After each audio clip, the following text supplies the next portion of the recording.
Bonjour à tous et bienvenue à l'église de Nemours. C'est encore un moment spécial puisque nous sommes encore dans nos maisons, mais nous croyons que le Seigneur est là. C'est une saison particulière, mais cela ne nous empêche pas de passer de bons moments avec le Seigneur. Avant de rentrer dans ce temps de louange et d'adoration, j'aimerais lire avec vous le psaume chapitre 28 et verset 7 qui nous dit « L'Éternel est ma force et mon bouclier, en lui je me confie et je suis secouru. J'ai de l'allégresse dans le cœur et je le loue par mes chants. » David est passé par beaucoup de tribulations, de difficultés, de moments compliqués, mais à chaque fois, il s'est confié en l'Éternel. Ce matin, peut-être que tu passes par des temps difficiles, des moments compliqués, peut-être par des épreuves, des tribulations, mais je voudrais vraiment t'encourager, comme David, à proclamer ces paroles et à te confier en l'Éternel.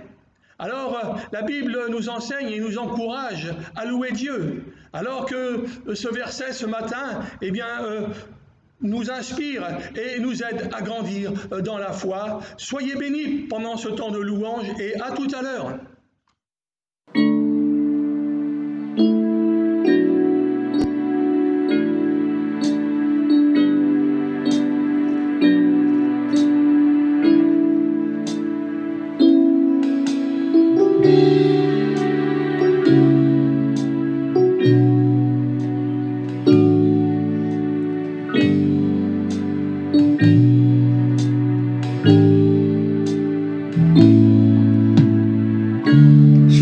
Chanter un chant d'amour pour mon Sauveur, pour toi Jésus. Merci pour ce que tu as fait, tu es si précieux, Jésus mon Sauveur. Heureux, tu m'as donné ton nom. Je ne veux pas être ailleurs que dans tes bras d'amour, dans tes bras d'amour, dans tes bras.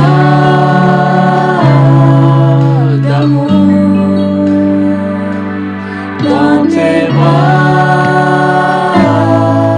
d'amour, tout près de toi, contre ton cœur, dans tes bras d'amour.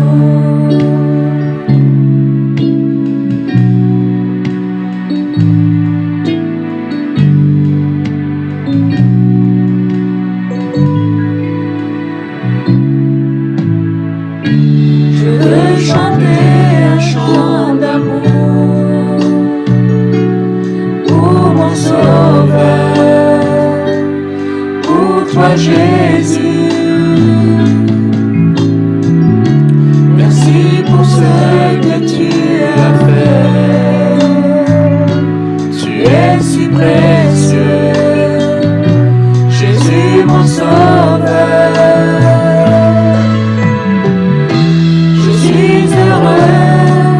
Tu m'as donné ton nom. Je ne veux pas être ailleurs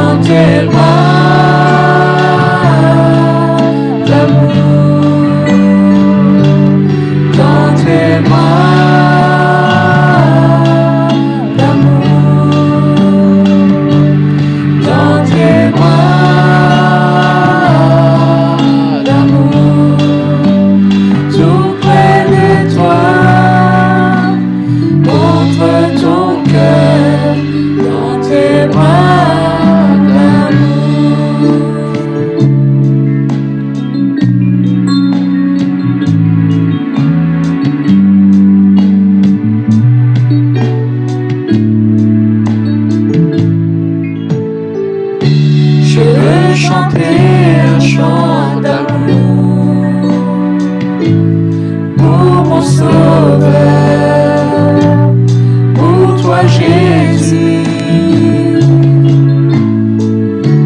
Merci pour ce que tu as fait.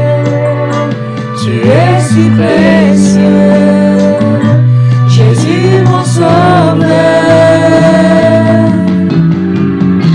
Je suis heureux, tu m'as donné ton nom. Je ne veux pas être ailleurs que dans tes bras d'amour, dans tes bras d'amour,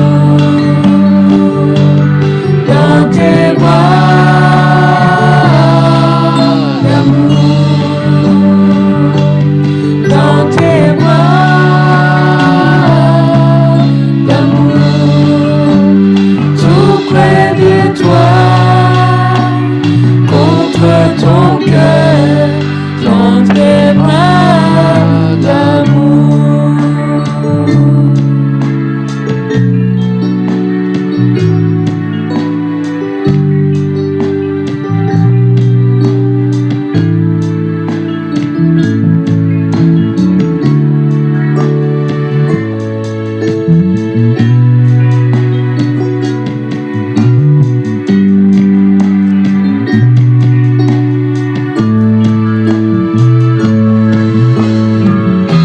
Je suis heureux, tu m'as donné ton nom. Je ne veux pas être ailleurs que dans tes bras d'amour, dans tes bras d'amour, dans tes bras d'amour, dans tes bras d'amour, tout près de toi, contre ton cœur, dans tes bras d'amour.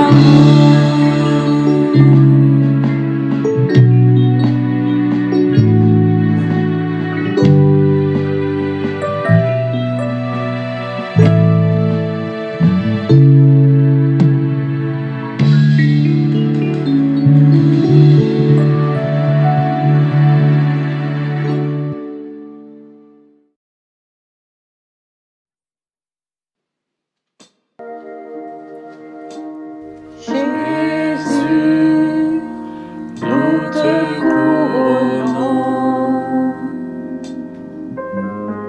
nous te proclamons roi, présent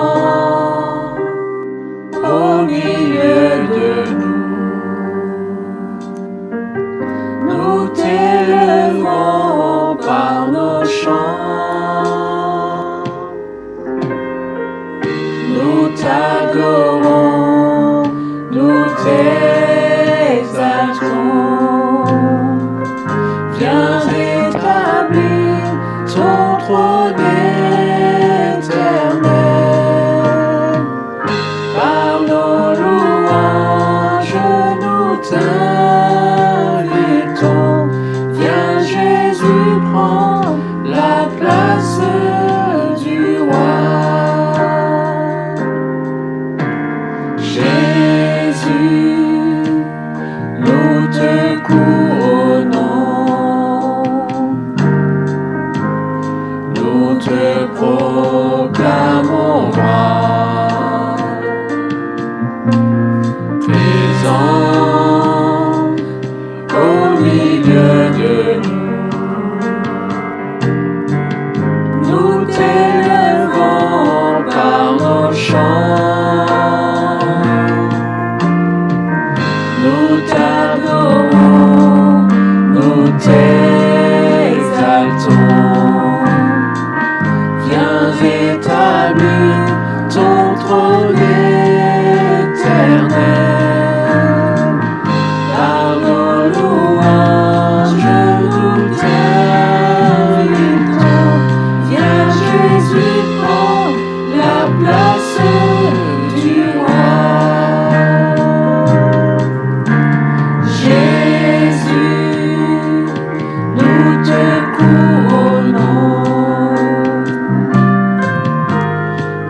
te proclamons roi, présent au milieu de nous t'élevons par nos chants, nous t'adorons, nous t'exaltons. Viens établir ton trône éternel, par nos louanges nous t'invitons. Viens Jésus, prends la place du roi. Nous t'adorons, nous t'exaltons. Viens établir ton trône éternel, par nos louanges nous t'invitons. Viens Jésus, prends la place du roi. Viens Jésus, prends la place du roi. Viens Jésus, prends la place du roi.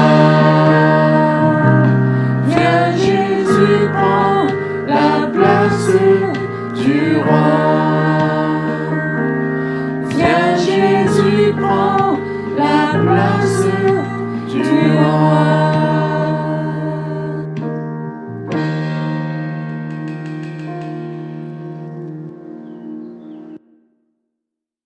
Merci au groupe de louanges ce matin qui nous ont conduits dans ces chants et qui nous ont fait beaucoup de bien. J'aimerais, avant d'aller plus loin, vous apporter quelques annonces.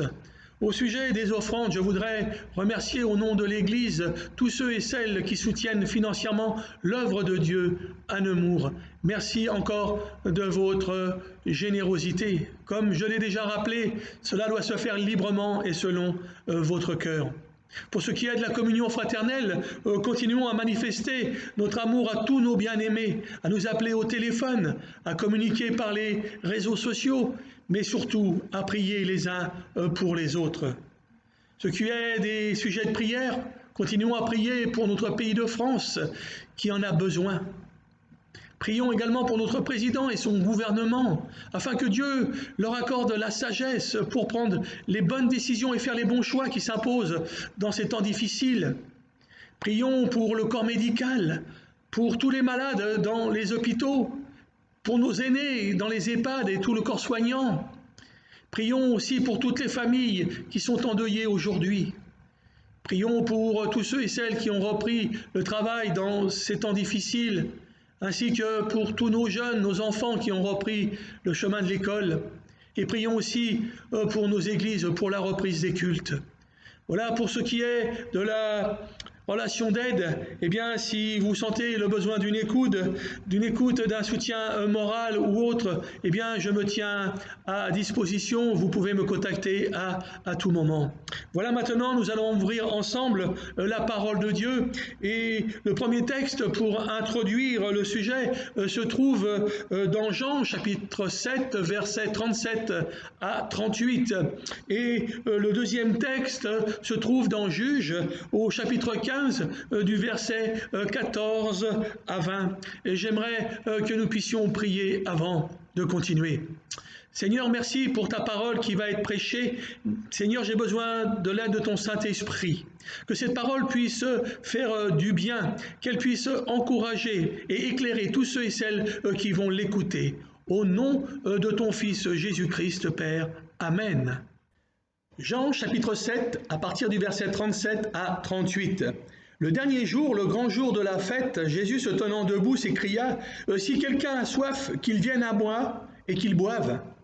Celui qui croit en moi, des fleuves d'eau vive couleront de son sein, comme dit l'Écriture. » Si quelqu'un a soif, voilà le thème de la prédication de ce matin. Si quelqu'un a soif, ici Jésus s'adresse à tous ceux qui sont fatigués, épuisés, chargés et découragés par les soucis, les problèmes et les épreuves de la vie que ce monde leur donne de vivre aujourd'hui et qui voudraient étancher leur soif en buvant à cette source qui coule continuellement de ce rocher qui est Jésus-Christ. Eh bien, oui, il nous invite à nous ressourcer auprès de lui dès aujourd'hui et chaque jour, si nous le désirons, pour trouver ou retrouver la paix et la sérénité du cœur, la joie de vivre, des forces nouvelles, un renouvellement spirituel et une foi victorieuse dans notre vie. Pour approfondir ce thème, j'ai pris comme exemple un homme qui a ressenti une soif après un intense combat. Cet homme s'appelle Samson. C'est un héros de la Bible. Vous retrouvez cela dans le livre de Hébreux, chapitre 11 et verset 32. Sa naissance a été miraculeuse puisque sa mère était stérile et dès sa naissance, Dieu le bénit. Il avait une particularité, c'est que sa force était dans ses cheveux. Il a été juge pendant 20 ans. En tant que juge, il a dû faire face à des ennemis redoutables qu'on appelle les Philistins, qui étaient les ennemis du peuple d'Israël. Nous allons voir dans le livre des Juges, chapitre 15, à partir du verset 14. Lorsqu'il arriva à Léchi, les Philistins poussèrent des cris à sa rencontre. Alors l'Esprit de l'Éternel le saisit. Les cordes qu'il avait au bras devinrent comme un lin brûlé par le feu, et ses liens tombèrent de ses mains. Il trouva une mâchoire d'âne fraîche, il étendit sa main pour la prendre, et il en tua 1000 hommes. Et Samson dit, avec une mâchoire d'âne, un monceau, 2 monceaux, avec une mâchoire d'âne, j'ai tué 1000 hommes. Quand il eut achevé de parler, il jeta de sa main la mâchoire, et on appela ce lieu Ramath-Léchi. Pressé par la soif, il invoqua l'Éternel et dit, « C'est toi qui as permis par la main de ton serviteur cette grande délivrance. Et maintenant mourrai-je de soif et tomberai-je entre les mains des incirconcis. » Dieu fendit la cavité du rocher qui est à Léchi et il en sortit de l'eau. Samson but, son esprit se ranima et il reprit vie. C'est de là qu'on a appelé cette source En-Hakoré. Elle existe encore aujourd'hui à Léchi. Samson fut juge en Israël au temps des Philistins pendant 20 ans. Et j'ai trouvé 4 mots dans ce texte qui ont attiré mon attention, même si certains n'y sont pas mentionnés, mais y font allusion. Ces mots sont combat, soif, rafraîchissement et ranimer. Ces mots qui nous concernent ce matin. Nous les diviserons en 4 points pour aborder ce thème. Le premier point, c'est des combats intensifs. Juges chapitre 15, verset 14, nous relisons, lorsqu'il arriva à Léchi, les Philistins poussèrent des cris à sa rencontre. Alors l'Esprit de l'Éternel le saisit. Les cordes qu'il avait au bras devinrent comme du lin brûlé par le feu, et ses liens tombèrent de ses mains. Il trouva une mâchoire d'âne fraîche, il étendit sa main pour la prendre, et il en tua 1000 hommes. Saisi par l'Esprit. Samson fut saisi par l'Esprit. Dans l'Ancien Testament, lorsqu'une personne était remplie de l'Esprit, cela ne voulait pas forcément dire que Dieu approuvait son mode de vie. En fait, le style de Samson était discutable sur bien des points. Donc, nous voyons ici Samson soutenir un combat intense contre toute une armée. Tuer 1000 hommes avec une mâchoire d'âne n'est pas rien. Ça doit fatiguer. Qu'est-ce que cela veut nous dire ce matin? Ça veut nous dire que nous avons aussi, nous, des combats spirituels à soutenir. Le combat de la foi, la difficulté de prier, de lire la parole, et de louer Dieu qui parfois nous fatigue, nous épuise et nous affaiblit. Il faut mentionner aussi ceux de la vie quotidienne qui sont en relation avec le travail, la famille, la santé, le service et les responsabilités. Face à cela, nous luttons avec les seules ressources mentales et intellectuelles qui sont en nous contre les puissances mauvaises dans les lieux célestes. ou qu'il nous est dit, car nous n'avons pas à lutter contre la chair et le sang, mais contre les dominations, contre les autorités, contre les princes de ce monde de ténèbres, contre les esprits méchants dans les lieux célestes, Éphésiens 6,12. Et nous combattons sans les armes de Dieu et l'épée de l'Esprit, qui est la parole que Satan ne peut briser. Il nous est dit également dans Éphésiens chapitre 6 et verset 11, « Revêtez-vous de toutes les armes de Dieu, afin de pouvoir tenir ferme contre les ruses du diable. » Les armes de notre combat ne sont pas charnelles, mais elles sont spirituelles, nous rappellera le livre des 2e Corinthiens au chapitre 10, verset 4, « Car les armes avec lesquelles nous combattons ne sont pas charnelles, mais elles sont puissantes par la vertu de Dieu pour renverser les forteresses. » Bien souvent, nous utilisons nos forces naturelles, sagesse, intelligence, énergie, volonté et sentiments. Alors nous échouons.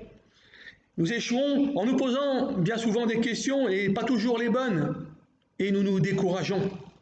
L'apôtre Paul a précisé une chose très importante, où il dira dans le livre de Colossiens, chapitre 1 et verset 29, « C'est à quoi je travaille en combattant avec sa force qui agit puissamment en moi. » Paul combattait non pas avec sa force à lui, mais avec la force de Dieu qui agit puissamment, qui agissait puissamment en lui.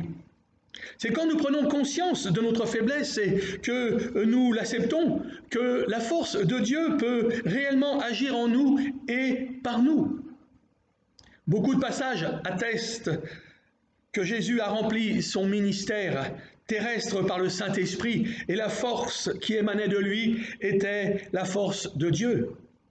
Le Seigneur nous rappelle ce verset dans sa parole. Ce n'est ni par la puissance, ni par la force, mais c'est par mon esprit, dit l'Éternel des armées. Zacharie, chapitre 4 et verset 7. Nous pouvons constater par nous-mêmes que notre conversion, les guérisons, les délivrances, la transformation de notre vie, les bénédictions reçues de Dieu et les œuvres qu'il a opérées sont le résultat de l'action du Saint-Esprit. Le Seigneur ne nous a pas demandé de combattre Satan, mais de tenir ferme face à lui, avec toutes les armes spirituelles que Dieu a mises à notre disposition, afin de marcher dans la victoire que Jésus a déjà acquise à la croix de Golgotha une fois pour toutes. Le deuxième point qui nous concerne ce matin, c'est une soif spirituelle. Le livre des Juges, chapitre 15, verset 18, où il nous est dit, Samson, pressé par la soif, eh bien, il invoqua l'Éternel et dit, « C'est toi qui as permis par la main de ton serviteur cette grande délivrance, et maintenant mourrai-je de soif, et tomberai-je entre les mains des incirconcis ?» Après ces combats intensifs, Samson a ressenti, eh bien, un certain épuisement, une certaine fatigue. Alors une soif, une envie de se désaltérer l'a pressé dans son fort intérieur. Il a invoqué l'Éternel et lui a demandé simplement à boire. Étancher sa soif, c'est quelque chose de vital et c'est chaque jour qu'il faut le faire pour vivre et rester en bonne santé.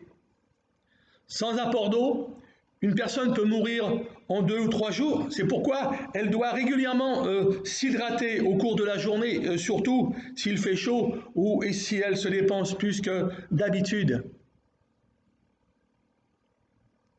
Qu'est-ce que cela veut nous dire? Qu'est-ce que Dieu veut nous dire à travers ce passage? Que si nous sommes pressés par la soif après nos combats, eh bien, il faut simplement le demander à Dieu, qui, j'en suis sûr, étanchera notre soif spirituelle et nous permettra de reprendre la route. Comme pour Élie, qui à un moment donné de sa vie était découragé, assis après un arbre, il a demandé la mort. Mais là, un ange est venu lui apporter un gâteau, lui apporter une cruche d'eau, et il a repris ses éléments, ses aliments, et ça lui a donné la force de pouvoir se relever, de pouvoir repartir et marcher pendant 40 jours et 40 nuits.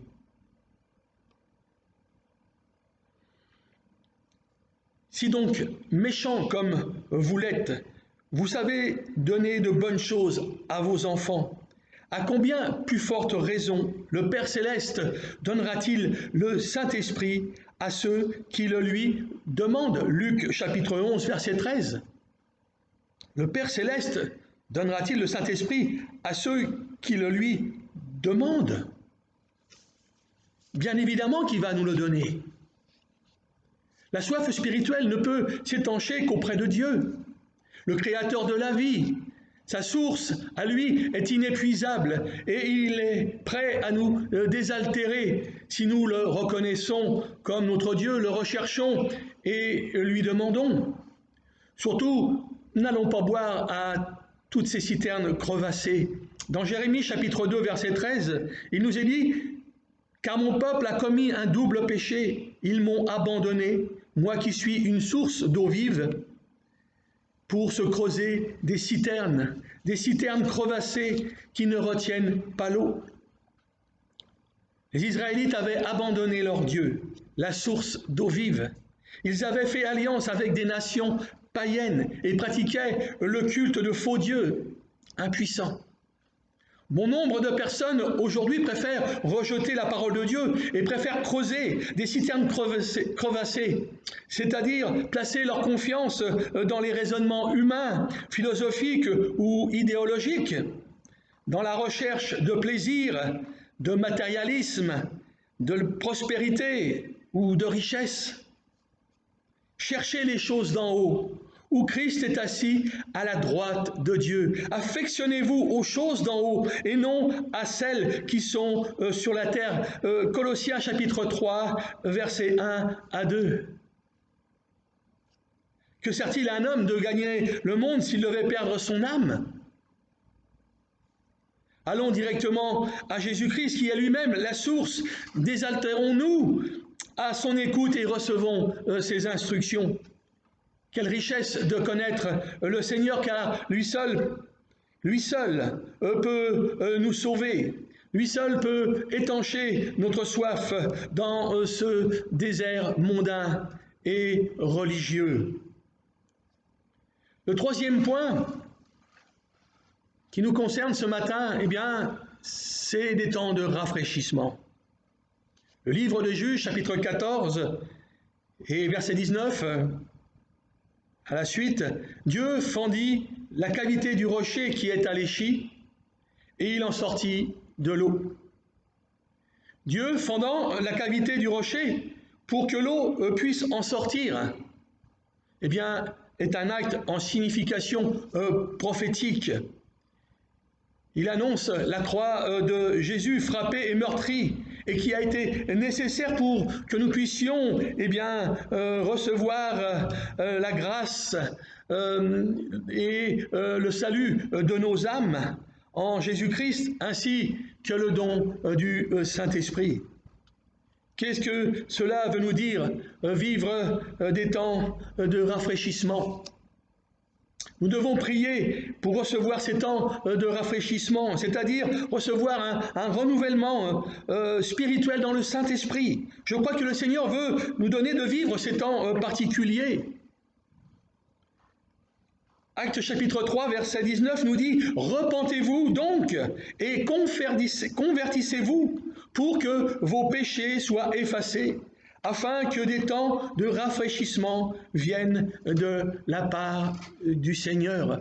Repentez-vous donc et convertissez-vous. » Nous avons besoin de nous repentir, frères et sœurs, chers amis. Nous avons besoin de nous repentir chaque jour et de nous convertir. Et après cela, nous allons recevoir ces temps de rafraîchissement. Nous allons vivre ces temps de rafraîchissement qui viennent de la part du Seigneur. Ces temps de rafraîchissement viennent de la présence de Dieu tout simplement. Jacques chapitre 4 et verset 8 nous dit « Approchez-vous de Dieu et il s'approchera de vous ». Lorsque nous nous approchons de Dieu, il rafraîchit notre esprit et renouvelle nos forces. Nous pouvons goûter sa paix, et sa joie. Ces temps de rafraîchissement sont physiques, spirituels et moraux. Nous pouvons vivre un renouveau dans la communion avec le Seigneur, dans l'étude de la parole de Dieu et être de nouveau plongé dans la vie de l'Esprit. Dieu a fait la promesse à son peuple d'un renouveau spirituel par le prophète Jérémie. Car je rafraîchirai l'âme altérée et je rassasierai toute âme languissante. Jérémie 31, verset 25.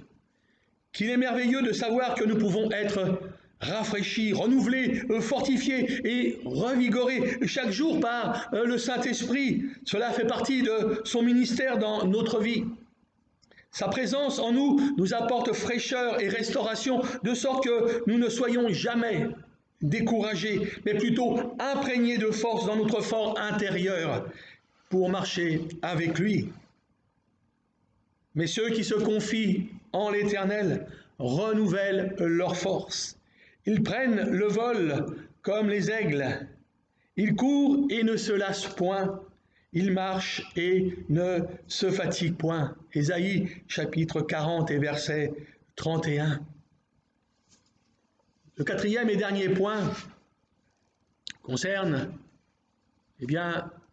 notre foi, une foi ranimée. Le livre des Juges encore, chapitre 15 et la suite du verset 19, où nous est dit « Samson but, son esprit se ranima et il reprit vie ». Le verbe hébreu de ranimer est « shaya » qui veut dire vivre, retrouver la vie, revivre, être guéri, sortir de la maladie, du découragement, de la faiblesse, ressusciter, raviver, rafraîchir. C'est peut-être ce que vous avez envie de vivre aujourd'hui. Le combat que Samson avait mené l'avait fatigué et affaibli. Il était comme mort. Dès qu'il but, son esprit, la Bible dit, se ranima et il reprit vie. Il a vécu comme une résurrection spirituelle. Il pouvait repartir vaillant pour une prochaine étape, peut-être un prochain combat. Qu'est-ce que cela veut nous dire encore ce matin, ce texte? Peut-être que nous avons mené aussi beaucoup de combats, élevé beaucoup de prières à Dieu sans résultat, que nous avons été déçus par beaucoup de personnes. Et à cause de cela, le doute s'est installé en nous et notre foi a été affectée, affaiblie, défaillante et nous sommes devenus tièdes. Beaucoup de choses spirituelles sont mortes à cause de cela dans notre vie. Quelles sont ces choses? Notre vie de prière, la méditation de la parole de Dieu, notre intimité avec Dieu, notre motivation dans le service dans l'Église, notre enthousiasme aux choses de Dieu, notre soutien financier à l'œuvre de Dieu, tout simplement notre soif de Dieu que nous avons perdue, qui est morte. Dieu veut te donner une parole ce matin. Tu es en warning, en feu de détresse, en panne sur le bord du chemin. Le témoin d'huile s'est allumé, ta batterie est déchargée, la pression de tes pneus est au plus bas. Tu n'as plus d'essence pour redémarrer, tu ne peux plus avancer. Tu es en cale sèche, en dépression, en burn-out. Alors, le Seigneur veut t'encourager ce matin par ses paroles, où il nous dit « Dieu est pour nous un refuge et un appui, un secours qui ne manque jamais dans la détresse. » Psaume 46, verset 2.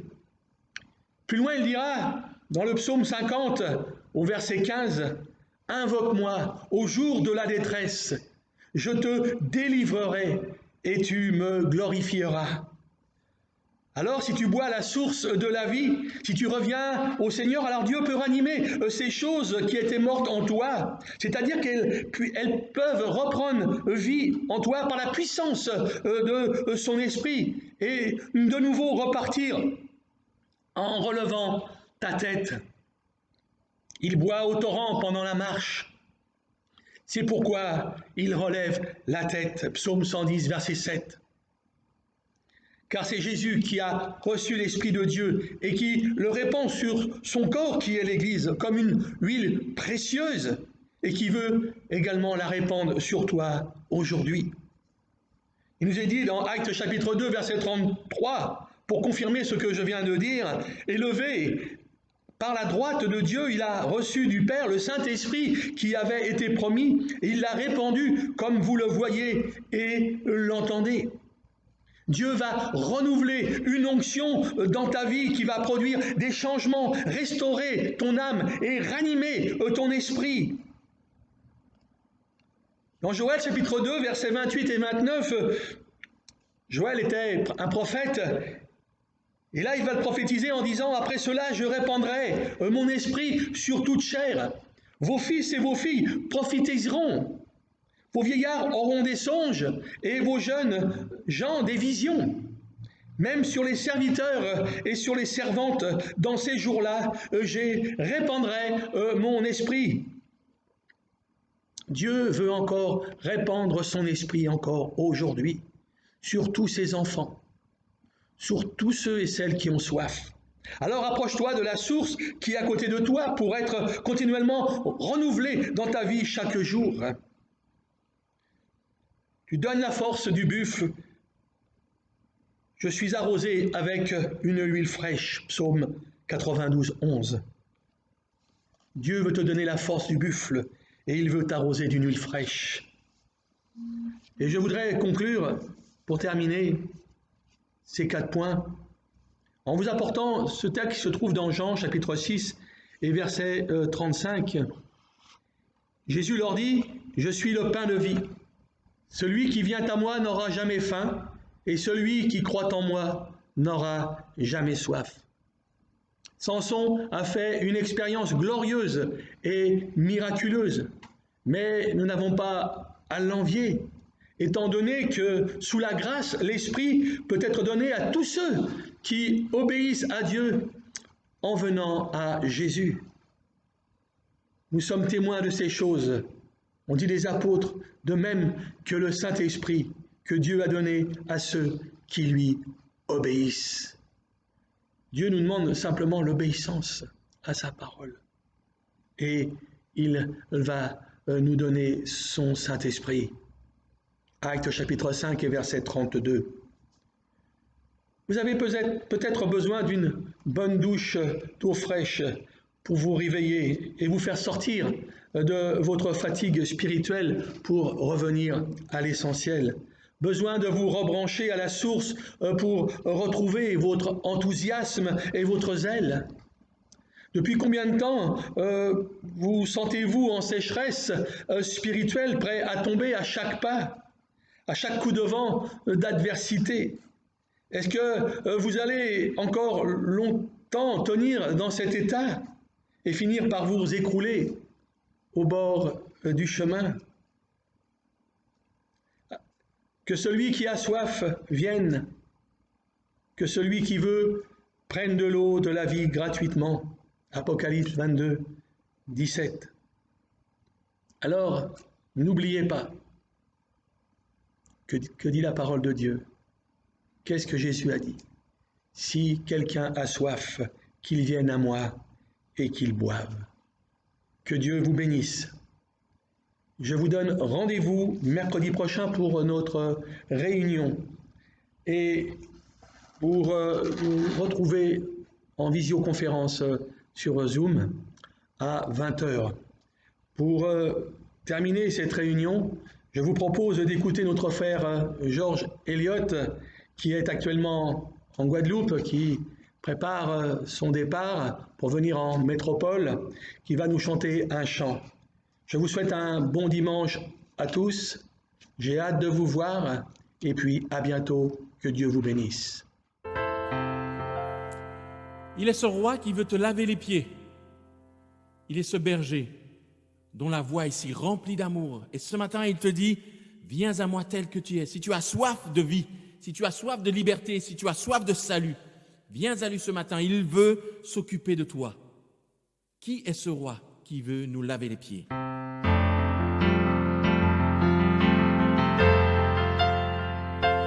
Qui est ce roi qui veut laver mes pieds?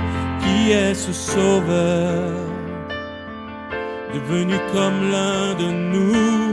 Qui est ce berger dont la voix est si remplie d'amour?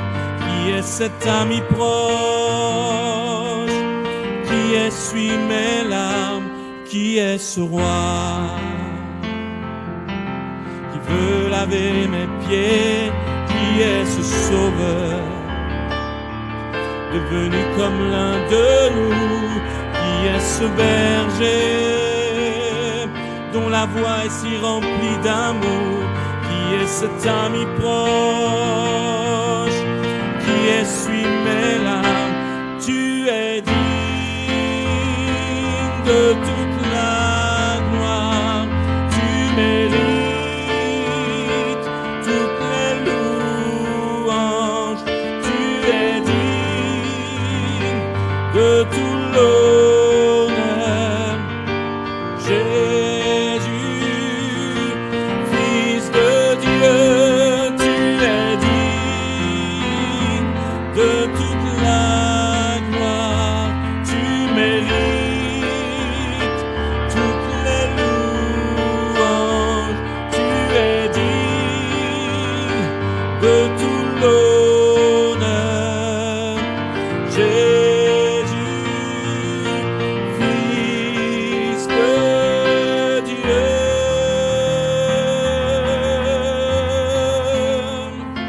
Qui est ce roi maintenant glorifié? Qui est ce sauveur qui a ôté ma honte? Qui est ce berger qui toujours me conduit? Qui est cet ami proche qui ne m'abandonne jamais? Qui est ce roi maintenant glorifié? Qui est ce sauveur qui a ôté ma honte? Qui est ce berger qui toujours me conduit? Qui est cet ami proche qui ne m'abandonne jamais? Tu es digne de toute la gloire, tu mérites toutes les louanges, tu es digne de tout l'honneur. Jésus, Fils de Dieu, tu es digne de toute la gloire, tu mérites toutes les louanges, tu es digne de tout l'honneur. Jésus, Fils de Dieu. Fils de Dieu. Fils de Dieu. Fils de Dieu. Alléluia. Jésus est le berger qui veut prendre soin de toi. Sois béni.